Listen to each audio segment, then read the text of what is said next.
Welcome back to another deep dive. It's really great to have you with us today. Yeah, glad you're here. We've got a really fascinating one lined up. We do. And to start, I'm actually going to ask you to use your imagination for a second. Okay, setting the scene. I like it. Right. So picture yourself walking through the sprawling tree-lined paths of the Venice Biennale gardens. The Giardini. Exactly, the Giardini. It's late spring. You can actually smell the salt water blowing in from the Venetian lagoon. Oh, yeah. You hear the crunch of the white gravel underfoot, and all around you there are these incredible, historic, permanent pavilions. Dozens of them. Dozens, built by different countries. Yeah. And they're essentially miniature embassies that are dedicated entirely to art. Which is such a unique concept when you really think about it. It is, and if you aren't familiar with the sheer scale of this, the Venice Biennale is, well, it's widely considered the Olympics of the art world. That's probably the best analogy for it. Right. It's the most prestigious, most heavily scrutinized global art event on the planet. It's the one place where nations put their absolute best cultural foot forward. They show the world who they are, what they value, and critically, how they want to be perceived on the global stage. Yeah, the perception part is key there. But today, we aren't just talking about aesthetic trends or, new painting techniques. We're unpacking a highly complex, intensely debated situation that is unfolding in those very gardens right now. Right. Our mission for this deep dive is to look at a brand new article from the New York Times. It's by Alex Marshall, and it was just published yesterday, March 5th, 2026. Hot off the presses. Exactly. The article covers the sudden, highly controversial return of Russia to the Venice Biennale, and our goal today is to figure out what this specific return signals about a much broader shift, a shift that's happening right now in the global cultural and sporting landscape. Yeah, and setting that physical scene in Venice is crucial because when you walk into the Giardini, you're not just walking into a museum. You're actually walking into a geopolitical map that's just sort of disguised as an art exhibition. A map in real space. Exactly. And to set the baseline for you, the listener, the core fact we're examining today is this. For the first time since the 2022 invasion of Ukraine, Russia is actively hosting a pavilion at the Biennale. Which is a massive development. It's huge, and what makes this so critical to analyze is that we're looking at a high-stakes collision between two massive forces. Right, the idealistic versus the realistic. Spot on. On one side, you have this historical, idealistic belief held by many institutions that culture and art should be inclusive, that they should be borderless and completely immune to global geopolitics. The idea of art as a sanctuary. Yes. But on the other side, you have the stark reality of modern statecraft. State-sponsored cultural exhibitions are, by design, deeply entwined with national messaging, propaganda, and global positioning. They don't exist in a vacuum. They absolutely don't. And if we look closely at the timeline of the past 4 years, we're seeing a profound structural shift in how isolation and integration are being managed on the world stage. I want to get right into the mechanics of this comeback because, honestly, the details are completely counterintuitive to what you might expect. How so? Well, let's start with the exhibition itself. The Russian Pavilion for 2026 is presenting a show titled "The Tree is Rooted in the Sky." The tree is rooted in the sky. Right. Just the title alone has this expansive, almost transcendent quality to it. It feels completely divorced from anything terrestrial or political. Highly poetic. Very. And the scale of what they're bringing to Venice is massive. According to the Biennale organizers' news release, this exhibition involves at least 38 artists and musicians. 38. That's a huge delegation for a national pavilion. It's massive. And here's the part that really caught my eye. I was looking at the inclusion of artists from other countries. Specifically, there are participants from Argentina and Mali. Yeah, that's a very specific detail. Right. And my first thought was, maybe they just couldn't find enough domestic artists willing to participate under the state's banner. Because we know there's been pushback in the past. Sure, that's a logical first assumption. But looking at the scale of this, 38 people, that can't be it, right? There has to be a much larger diplomatic angle here. Yep. I mean, if you're curating a national pavilion, which is traditionally a space designed to showcase your own country's unique domestic talent, why bring in international collaborators from South America and Africa? Yeah, I'd actually push back hard on the idea that they couldn't find domestic artists. You think it's entirely intentional? Completely. Assuming a lack of willing domestic talent really underestimates the strategy at play here. When a nation programs a pavilion at this level, every single choice, every artist, every theme is heavily vetted and deliberate. So it's not just art curation. No, it's statecraft disguised as curation. Huh. By specifically choosing partners from Argentina and Mali, the exhibition is actively projecting an image of global integration.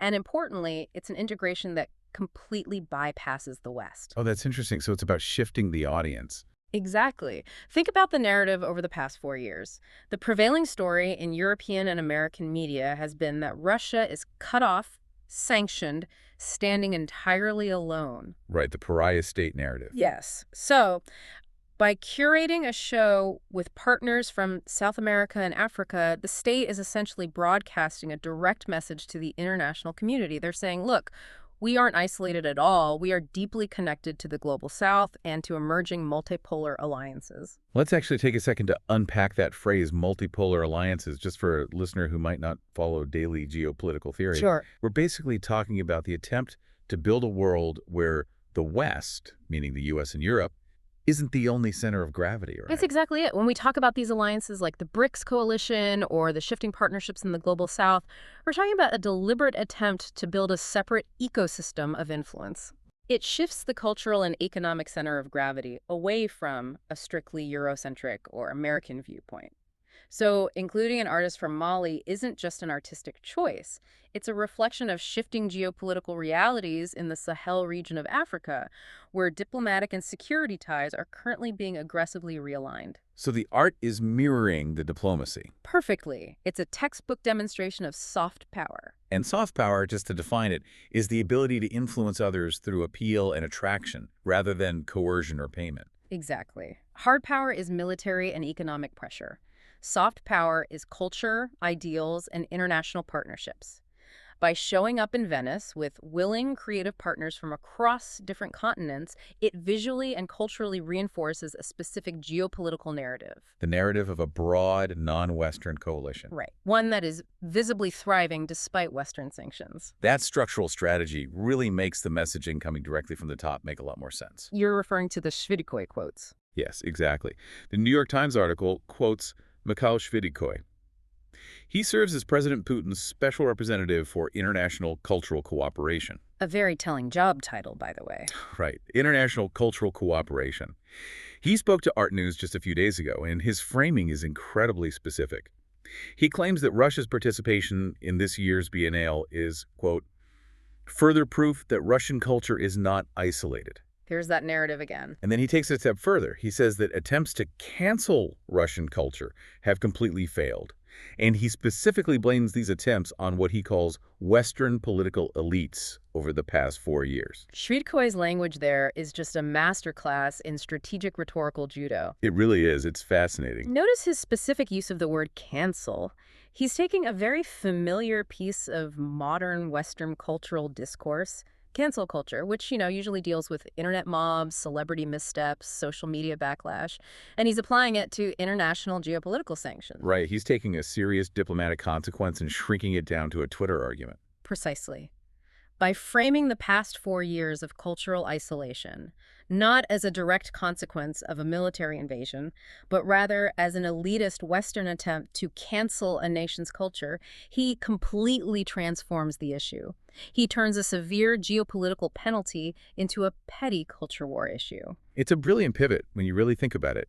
He's essentially separating the culture from the state's military actions. He's framing the culture itself as the victim of Western elitism. And we really have to look at this impartially to understand its mechanics. He is arguing that the culture is innocent and the West is being vindictive. Right. And by successfully returning to the Biennale, he can point to that physical brick-and-mortar pavilion in the Venice Gardens as tangible proof that this alleged cancellation has failed. The building itself becomes the argument. Exactly. The fact that the doors are open and people are walking through it is the victory. It's wild. You have this poetic, ethereal title, "The Tree is Rooted in the Sky," housing a multinational collaboration of 38 artists. And yet, the scaffolding holding the whole thing up is this heavy, highly calculated diplomatic messaging. It's a very heavy scaffolding. It really makes you think about how a building full of art can function as a megaphone for state policy. Right. But, To really appreciate the impact of this TUM-26 return, we need to do a flashback. We have to look at the recent history of the space. Right. We have to look at the ghost pavilions of 2022 and 2024. Because a lot of people, honestly, myself included, before reading these sources, might assume that Russia was officially banned from the Biennale for the last 4 years. Which is a very common misconception. But the source material reveals something completely different. The Biennale organizers never actually banned them. The door was left wide open the entire time. Which raises a crucial question about agency. Where did the actual resistance come from? Right. If the organizers didn't close the door, who did? Well, the Biennale organizers maintained their stance of strict institutional neutrality back in 2022. They didn't lock the gates to the pavilion. But the pavilion remained empty anyway. Why? Because the artists themselves shut the door. And the quote from those artists in 2022 is incredibly stark. Yeah. Just shortly after the invasion began, the 2 Russian artists who were officially scheduled to represent the country voluntarily withdrew. A massive decision for any artist. Think about what that means. They gave up what is arguably the pinnacle of any artist's career. It's the kind of exposure that literally guarantees your place in art history. And here's exactly what they said when they walked away. Quote, "There is no place for art when civilians are dying under the fire of missiles, when citizens of Ukraine are hiding in shelters, when Russian protesters are getting silenced." That is a definitive moral line drawn in the sand, and it was drawn by the creators themselves, not the institution. Exactly. You have the internal artistic resistance of 2022, where individuals sacrifice their moment on the world stage for a broader humanitarian principle. And now, 4 years later, you have this massive, state-backed 38-artist return. It's night and day. It's a profound evolution of the space. In 2022, you had individuals recognizing that stepping into that pavilion at that specific moment would be inherently political, regardless of the actual art they displayed. Right, the context would swallow the art. Completely. They understood that showing up meant representing the state at a time when they fundamentally opposed the state's actions. So they essentially boycotted their own state's platform. They prioritized civilian lives and internal protest over their own career milestones. Which is incredibly brave. It is. But institutions abhor a vacuum. The organizers left the door open, the original artists stepped away, and now the state apparatus has confidently stepped right back through that open door. And they didn't just step back in with a whimper. They came back with a highly curated, globally collaborative exhibition. Right. But we can't skip over what happened in the interim. Because the pavilion wasn't just sitting there collecting dust in 2024. Oh, right. In 2024, Russia actually lent their pavilion to Bolivia. Which is such a fascinating maneuver. I find this empty pavilion era absolutely fascinating. It's like high-stakes game of cultural real estate. The Russian pavilion is prime property. It's located right in the heart of the Giardini. Foot traffic is guaranteed. Exactly. So instead of just abandoning the space and letting it sit dark for another cycle, they hand the keys to a South American nation. Wait, thinking about those ghost pavilions makes me wonder about the logistics. If a nation doesn't show up, how does one even lend a building in Venice? Who owns it? The Giardini is very unique in the art world because unlike typical art fairs where you just rent a temporary booth, many of these nations actually own their pavilions outright. Oh, wow. I didn't realize that. Yeah, they built them decades ago. So they hold the actual property rights within the gardens. Yeah. By lending the pavilion to Bolivia, Russia executed a brilliant tactical move. It's like subletting to a friend so you don't lose your rent-controlled apartment. That's a perfect analogy. They maintained their physical foothold and their property rights within the Giardini without having to mount a national defense or directly participate themselves during a highly volatile time in 2024. It builds immediate diplomatic goodwill, too. Exactly. It builds goodwill with an international partner, Bolivia, while keeping the space warm, so to speak. It ensures that the state didn't lose its prime location or its relevance to the Biennale's structural layout. So all of this, the 2022 withdrawal, the 2024 Bolivian loan, was all a calculated waiting game. It set the stage perfectly for this 2026 comeback. So what does this all mean for the Biennale organizers? Because they are in a highly scrutinized position right now. They're in the hot seat. Their defense of allowing this return is rooted in a very specific philosophy. The Biennale released a statement saying that the event, and I'm quoting directly from the article here, rejects any form of exclusion or censorship of culture and art. It's a very strong, definitive stance. On its face, that sounds like a beautiful, almost utopian ideal. It's that classic Enlightenment idea that art is a neutral ground. a universal language that sits above the fray of borders, politics, and wars. That is the historical ideal, absolutely. The philosophy of the Biennale and many international cultural institutions is built on the premise that art is an independent entity. Right. The belief is that maintaining open channels of cultural dialogue is essential, especially during times of global division.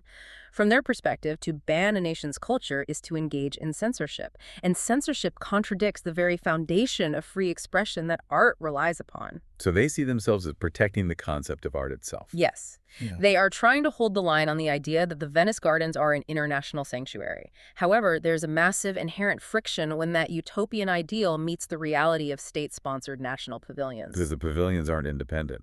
Exactly. A national pavilion is not an independent artist's studio. It is, by definition, an extension of the state.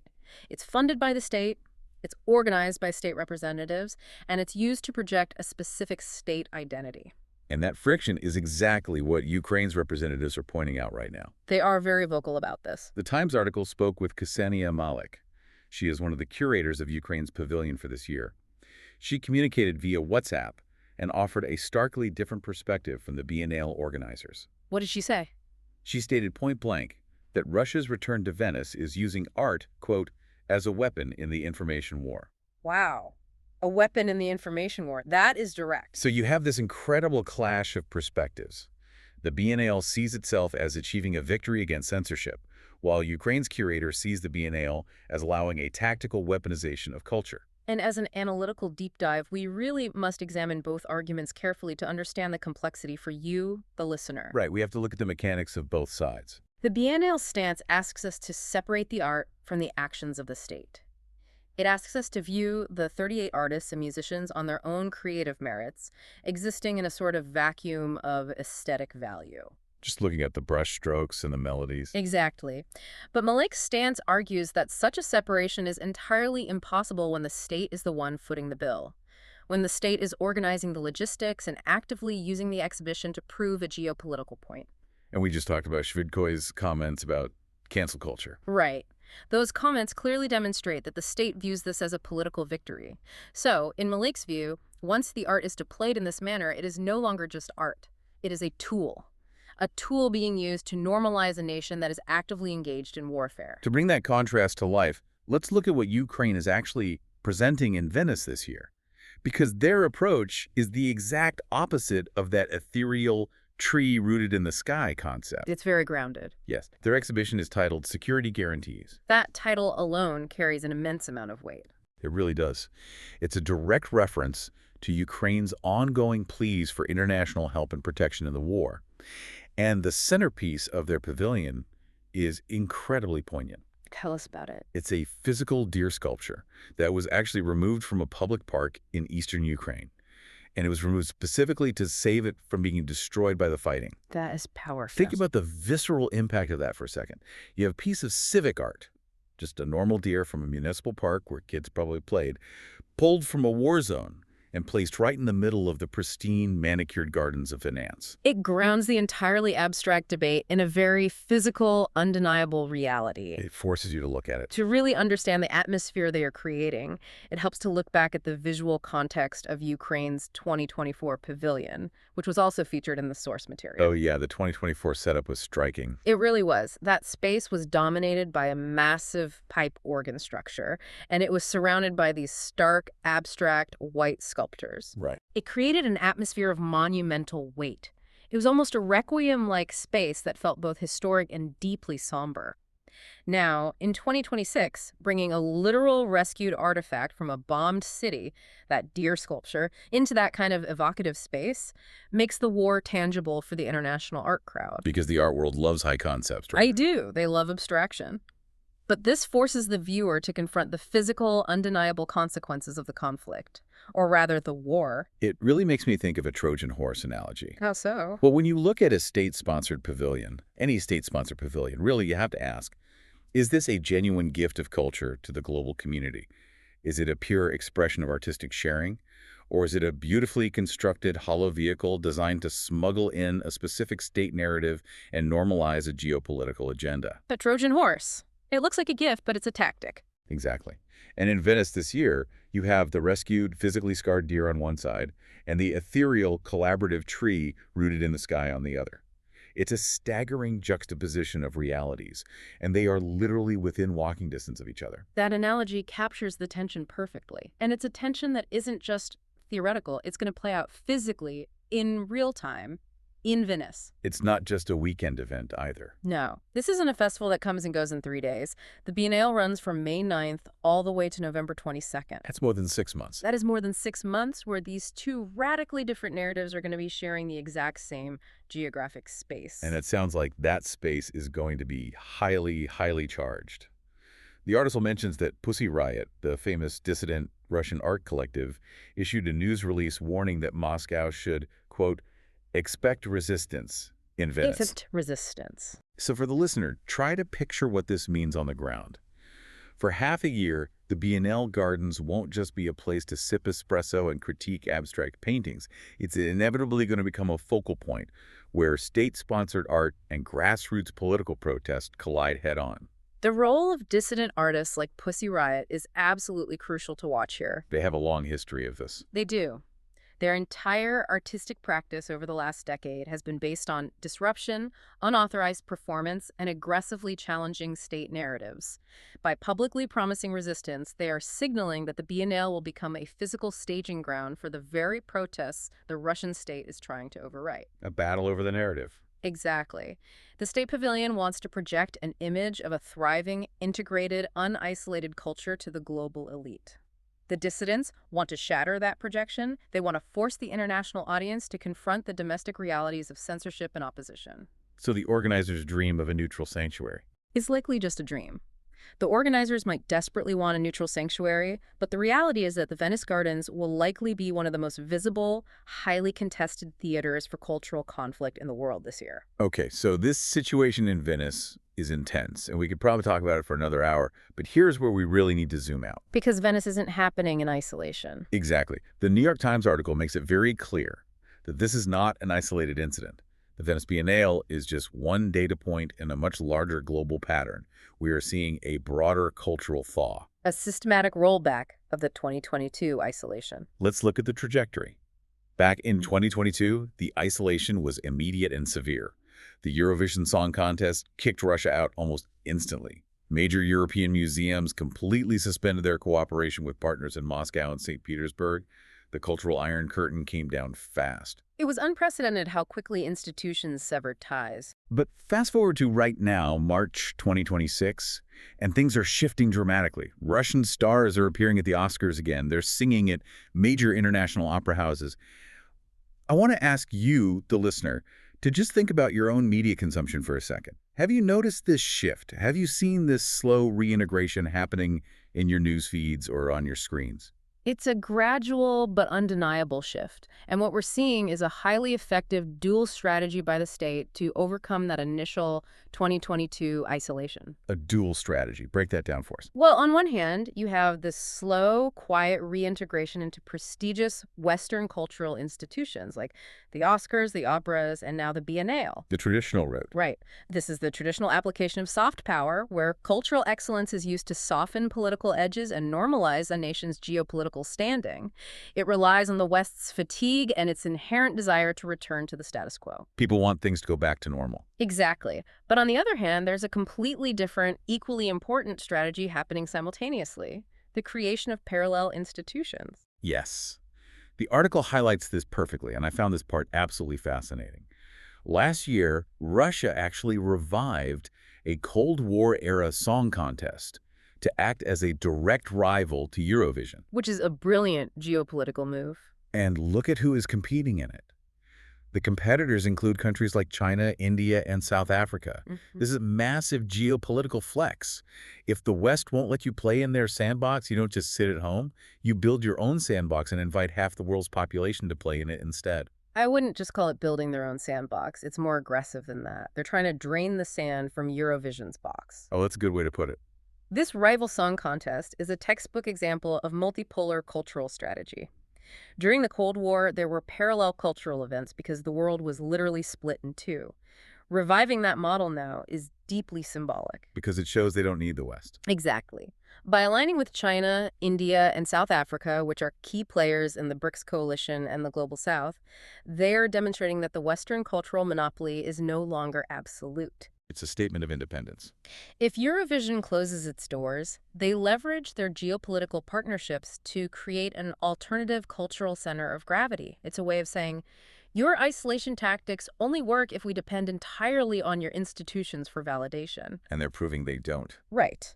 By operating in both spheres, re-entering Western events like the Biennale while simultaneously building rival events in the East and South, they are hedging their bets and maximizing their global cultural footprint. It's a pincer movement of soft power.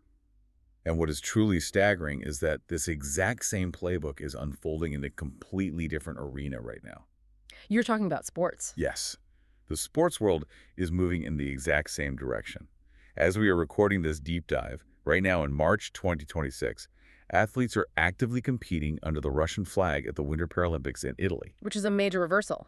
It is. And behind closed doors, the International Olympic Committee, the IOC, is holding meetings to potentially end a years-long ban on Russia. And just for context for the listener, that ban originally stemmed from state-sanctioned doping. It predated the invasion of Ukraine entirely. Right, it was a separate issue. But the momentum is building to bring them fully back into the fold across the board. The parallels between the art world and the sports world here are striking. Okay. Especially when you look at the rhetorical frameworks being used by the governing bodies. The language is almost identical. It really is. Remember the Biennale's statement from earlier. They said they reject any form of exclusion or censorship. Right. Now, listen to the language coming from the sports world. Paula Zampalli, who serves as a special representative for global partnerships, told The Times last month, quote, "I think sport is for all." Sport is for all. It echoes art is for all, and it goes right to the very top, too. FIFA, the global governing body for soccer, is pushing for Russia's return to events like the World Cup. The biggest stage in sports. Exactly. Gianni Infantino, the president of FIFA, straight up told reporters that he is against bans because they create more hatred. It's the exact same defense. Whether it's a curator in Venice or the president of FIFA, the institutional language is identical. Inclusion is inherently good. Bans are inherently bad. Art and sport belong to everyone. It's a unified institutional philosophy. Both the IOC and FIFA, much like the Biennale, operate on the foundational premise that their events transcend politics. They view themselves as above the fray. Right. Infantino's argument that bans create more hatred is rooted in the idea that isolation breeds resentment and further conflict, whereas inclusion fosters dialogue and shared humanity.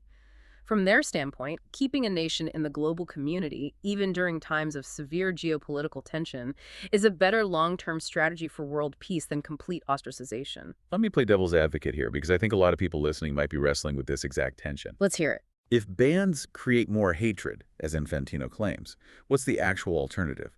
How does a massive governing body, whether it's FIFA or the Venice Biennale balance, drawing moral lines with the mandate of global inclusion? It's incredibly difficult. Right. It's like a massive corporate landlord refusing to evict a tenant who is actively destroying the neighborhood simply because the lease says housing is a human right.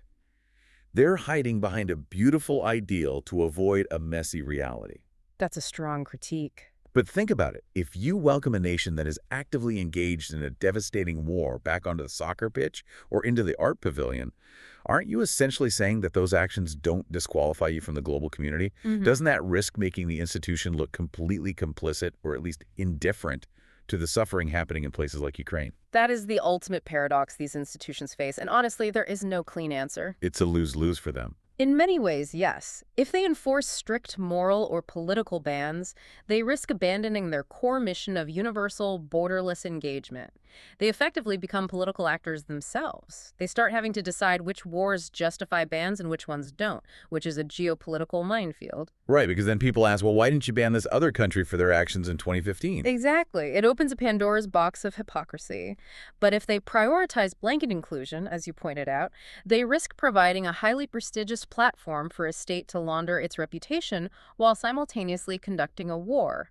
The framework of sport is for all, or art rejects exclusion, is being aggressively tested by the realities of state behavior. So let's pull all these threads together because we've covered incredible ground today. We really have, from Venice to FIFA. We started in the pristine gardens of Venice, looking at a physical deer sculpture rescued from a war zone, juxtaposed against a multinational pavilion featuring 38 artists under the poetic banner of "The tree is rooted in the sky." The contrast is still striking to me. We traced the timeline from the ghost pavilions and the brave, self-sacrificing boycotts of the individual artists in 2022. We looked at the quiet, tactical loan to Bolivia in 2024. And now we see this massive state-backed return. A very methodical progression. And then we zoomed out, watching this exact same dynamic play out across Oscars, operas, rival Cold War song contests, and right now, on the snow in Italy with Paralympic athletes. If there's a big takeaway from this entire landscape, it's that we are witnessing a real-time stress test of global institutions. A stress test, I like that phrasing. The walls of isolation that were so rapidly and decisively built in 2022 are proving to be porous. And what's most fascinating is how those walls are being dismantled. They're using our own tools against us. Exactly. They are being taken down piece by piece using the very language of Western liberal ideals, the language of inclusion, anti-censorship, open dialogue, and universal access. It's a profound demonstration of how cultural and sporting events are never truly separate from the gears of geopolitics. It really leaves you with a lot to chew on. As we wrap up this deep dive, I want to leave you, the listener, with a final lingering thought to explore on your own. Something to mull over. Yes. When you look at a beautiful piece of art in a national pavilion, or when you sit down to watch a thrilling match in the World Cup, at what point does the individual artist or the individual athlete end and the state begin? That is the defining question. Can you ever truly separate the art from the flag flying above the building? It's a question that doesn't have an easy answer, but it's one that will absolutely define the next era of global culture. Thanks for having me on to break this down. Thank you. And thank you, the listener, for joining us on this deep dive. Keep your eyes on Venice this May. It's going to be a fascinating 6 months.